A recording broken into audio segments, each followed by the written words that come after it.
നമസ്കാരം. ഛത്തീസ്ഗഡിലെ അറസ്റ്റിലായി പോയ കന്യാസ്ത്രീകളുടെ മോചനം ജാമ്യം ഇന്നലെ ലഭിച്ചതോടുകൂടി സാധ്യമായി. പക്ഷേ ആ കേസ് ഇപ്പോഴും നിലനിൽക്കുകയാണ്.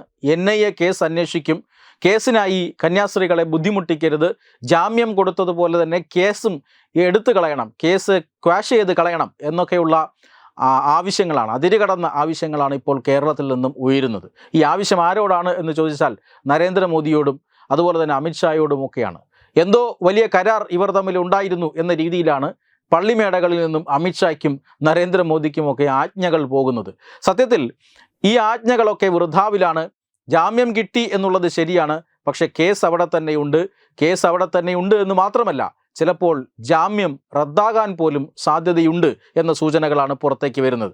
ഇതുമായി ബന്ധപ്പെട്ട് വസ്തുതാപരമായ കാര്യങ്ങളല്ല കേരളത്തിലെ മാധ്യമങ്ങളിൽ ചർച്ച നടക്കുന്നത്. കാരണം ഇപ്പോഴും കേരളത്തിലെ മാധ്യമങ്ങൾ കന്യാസ്ത്രീകൾ നിരപരാധികളാണ്, ഈ കടത്തിക്കൊണ്ടുപോകാൻ ശ്രമിച്ച പെൺകുട്ടികൾ കന്യാസ്ത്രീകൾക്ക് അനുകൂലമായി മൊഴി നൽകുന്നു, അവരുടെ സമ്മതത്തോടു കൂടിയാണ് പോയത്, അവർക്ക് ജോലി വേണം, ഇനിയും കന്യാസ്ത്രീകളോടൊപ്പം പോകും, ബജ്രംഗദളിൻ്റെ പ്രവർത്തകർ മർദ്ദിച്ചു, ഇങ്ങനെയൊക്കെയുള്ള വാദമുഖങ്ങളുമായി പല മാധ്യമങ്ങളും ഇപ്പോൾ വലിയ രീതിയിലുള്ള ചർച്ചകൾ സംഘടിപ്പിക്കുന്നുണ്ട്. പക്ഷേ എന്തിനാണ് ഈ കന്യാസ്ത്രീകൾ അവിടെ പോയത് എന്നതിന് ഉത്തരമായി ഇന്നലെ ഒരു വികാരി മാധ്യമങ്ങളിൽ പറയുന്നത് കേട്ടു. അതായത് ഈ ഛത്തീസ്ഗഡിലും മറ്റും വലിയ രീതിയിലുള്ള അവശതകൾ അനുഭവിക്കുന്ന ജനങ്ങളുണ്ട്. അവിടെ ധാരാളം കുഷ്ഠരോഗികളുണ്ടത്രേ. ഈ കുഷ്ഠരോഗികളെ പരിചരിക്കാനും കുഷ്ഠരോഗികളുടെ വ്രണങ്ങൾ കഴുകിക്കളയാനും ഒക്കെ ആയിട്ടാണ് ഈ കന്യാസ്ത്രീകൾ അവിടെ പോയത്. ഇവർ രണ്ടുപേരും ഫാർമസിസ്റ്റുകളാണത്രേ. ഇവർ സഞ്ചരിക്കുന്ന ഫാർമസിയായി ആളുകളെ ആരോഗ്യപരമായി ശുശ്രൂഷിക്കാനാണ് ഈ ഛത്തീസ്ഗഡിലും മറ്റുമൊക്കെ പോയത്.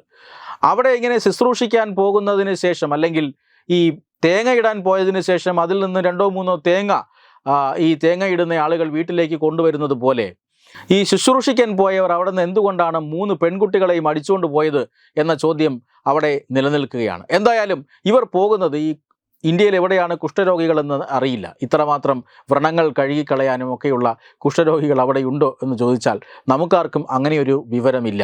പിന്നെ എന്തിനാണ് ഇവർ അവിടെ പോയതെന്ന് ചോദിച്ചാൽ തീർച്ചയായും ബജ്രംഗദളിൻ്റെ പ്രവർത്തകർ ആരോപിക്കുന്ന ആരോപണങ്ങളെല്ലാം അക്ഷരം പ്രതി ശരിയാണ്. അല്ല എങ്കിൽ ഈ 3 പെൺകുട്ടികളെ ട്രെയിനിൽ കയറ്റി കൊണ്ടുപോകുമ്പോൾ ഇവർക്ക് ആവശ്യമായ ടിക്കറ്റെങ്കിലും എടുക്കാമായിരുന്നു.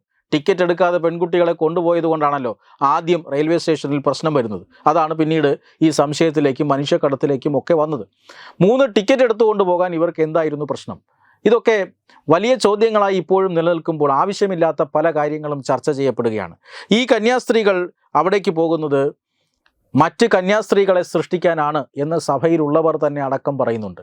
മുൻ കന്യാസ്ത്രീകൾ തന്നെ അക്കാര്യത്തിൽ പറയുന്നുണ്ട്. കാരണം കന്യാസ്ത്രീകൾക്ക് വലിയ സമ്മർദ്ദമുണ്ട് സഭയിൽ നിന്നും. കന്യാസ്ത്രീകളെ കൂടുതലായി സൃഷ്ടിക്കണം.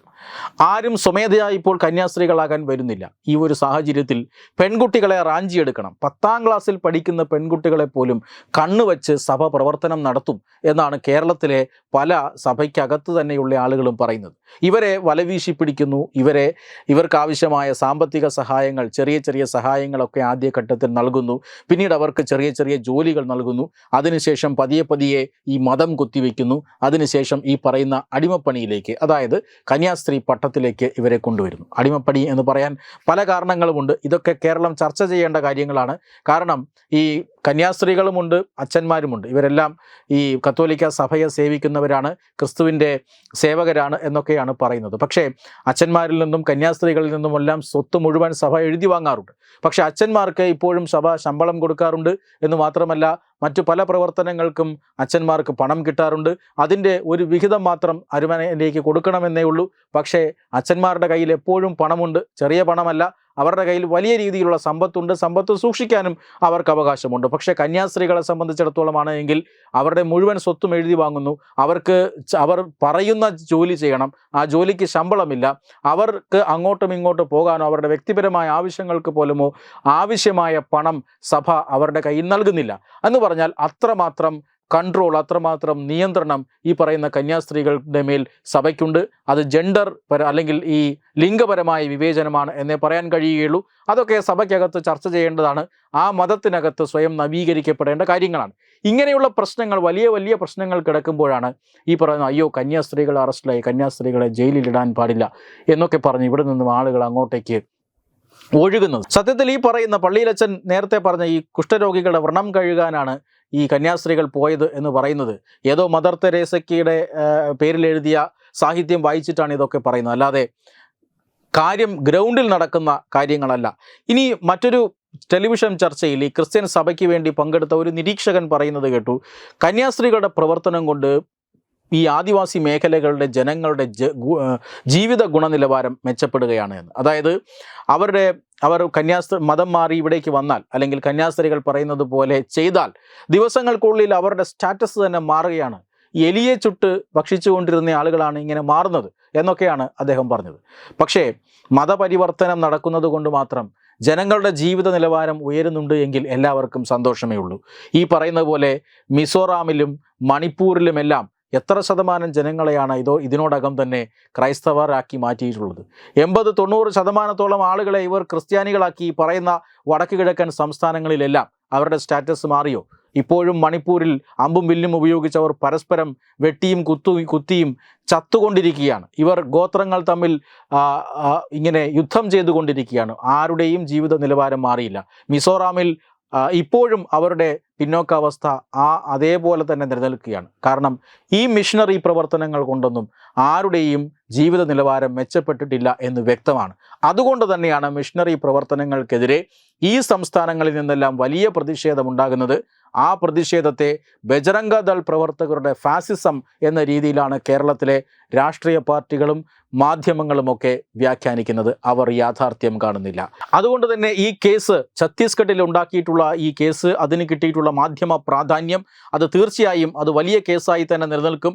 മനുഷ്യക്കടത്ത് എന്ന ആരോപണം നിലനിൽക്കുമോ ഇല്ലയോ എന്ന് തീർച്ചയായും കോടതി പരിഗണിക്കും. പ്രോസിക്യൂഷൻ ഒരു പരിധിവരെ തോറ്റുകൊടുത്തത് കൊണ്ട് മാത്രമാണ് ജാമ്യം ലഭിച്ചത്. പക്ഷേ ജാമ്യം ലഭിച്ചു, ഈ കന്യാസ്ത്രീകളൊക്കെ തിരികെ വന്നിട്ടുണ്ട് എങ്കിൽ പോലും ആ കേസ് അവിടെ നിലനിൽക്കുകയാണ്. ഹിന്ദു സംഘടനകൾ, അവിടെയുള്ള ഹിന്ദു സംഘടനകളും മറ്റ് ഇതര NGOസും, ആ മേഖലകളിലൊക്കെ പ്രവർത്തിക്കുന്ന NGOസും എല്ലാം കന്യാസ്ത്രീകളുടെ ജാമ്യം അനുവദിച്ചതിനെതിരെ കോടതിയിൽ പോകുമെന്ന് അറിയിച്ചിട്ടുണ്ട്. ജാമ്യം റദ്ദാക്കാനുള്ള ഹർജികൾ വരും ദിവസങ്ങളിൽ കോടതിയിൽ വരും. അതുകൊണ്ട് തന്നെ കന്യാസ്ത്രീകൾ രക്ഷപ്പെട്ടു എന്ന് പറയുന്നത് താൽക്കാലികം മാത്രമാണ്. തീർച്ചയായും അവർക്ക് നേരെ ഈ കേസുമായി ബന്ധപ്പെട്ട നടപടികൾ വരാനുള്ള സാധ്യതയുണ്ട്. NIA അവർക്ക് പിന്നാലെ ഉണ്ടാകും. അവർ തെറ്റ് ചെയ്തിട്ടുണ്ടെങ്കിൽ കുടുങ്ങുക തന്നെ ചെയ്യും. മാത്രമല്ല ഈ ജാമ്യം റദ്ദാക്കാനുള്ള സാധ്യത പോലും ഇപ്പോൾ കാണുന്നുമുണ്ട്. വെബ് ഡെസ്ക് തത്വമൈ ന്യൂസ്. ഭാരതത്തിലെ അതിപ്രശസ്തമായ ക്ഷേത്രങ്ങളിലേക്ക് മലയാളം ന്യൂസ് നെറ്റ്വർക്ക് സംഘടിപ്പിക്കുന്ന ആധ്യാത്മിക യാത്രകൾ. പ്രമുഖ ട്രാവൽ ഏജൻസിയായ യാത്രാനന്ദയുമായി ചേർന്ന് മലയാളം ന്യൂസ് നെറ്റ്വർക്ക് ഒരുക്കുന്ന യാത്രയിൽ ചുരുങ്ങിയ നിരക്കിൽ നിങ്ങൾക്കും പങ്കാളികളാകാം. ഭാരതത്തിലെ പ്രമുഖ ശക്തിപീഠമായ അസമിലെ കാമാഖ്യ ക്ഷേത്രത്തിലേക്കാണ് ആദ്യ യാത്ര. കാമരൂപമെന്ന കാളിദാസനും പ്രാഗ്ജ്യോതിഷപുരമെന്ന വ്യാസനും വിളിച്ച അതിമനോഹരമായ സംസ്ഥാനമാണ് അസം. സമമായി മറ്റൊന്നില്ല എന്നാണ് അസമിന്റെ അർത്ഥം. ബ്രഹ്മപുത്ര നദിയും ഹിമാലയവും ദൃശ്യചാരുത കൊണ്ട് അനുഗ്രഹിച്ച അസമിലെ കാമാഖ്യ ഇന്ത്യയിലെ തന്നെ ഏറ്റവും പ്രധാനപ്പെട്ട കാളി ക്ഷേത്രങ്ങളിലൊന്നാണ്. കാമാഖ്യ ക്ഷേത്ര സന്ദർശനത്തിന് ശേഷം കിഴക്കിന്റെ സ്വിറ്റ്സർലാൻഡ് എന്നറിയപ്പെടുന്ന മേഘാലയയിലെ ഷില്ലോങ് നഗരവും ചിറാപുഞ്ചിയും അതിമനോഹരമായ മഴക്കാടുകളും ഹിമാലയൻ കാറ്റ് ചൂളം വിളിക്കുന്ന താഴ്വരകളും മേഘങ്ങളെ ഉമ്മവയ്ക്കുന്ന ചെറുകുന്നുകളും കണ്ണാടി പോലെ ജലമൊഴുകുന്ന ഉമയാങ് നദിയും സന്ദർശിക്കുന്നു. ജീവിതത്തിൽ ഒരിക്കലെങ്കിലും കണ്ടിരിക്കേണ്ട ഈ അത്ഭുത ലോകത്തിലേക്ക് നിങ്ങളെ സ്വാഗതം ചെയ്യുന്നു. വിമാന ടിക്കറ്റും ചിലവുകളും ഉൾപ്പെടെ 65,000 രൂപ ചിലവ് വരുന്ന ഈ പാക്കേജ് 59,000 രൂപയ്ക്ക് മലയാളം ന്യൂസ് നെറ്റ്വർക്ക് നിങ്ങൾക്ക് ലഭ്യമാക്കുന്നു. ആദ്യം ബുക്ക് ചെയ്യുന്ന 5 പേർക്ക് 56,000 രൂപയ്ക്ക് ഏർലി ബേർഡ് ഓഫറും ലഭ്യമാണ്. കൂടുതൽ വിവരങ്ങൾക്ക് ഇനി പറയുന്ന നമ്പറിൽ ബന്ധപ്പെടുക.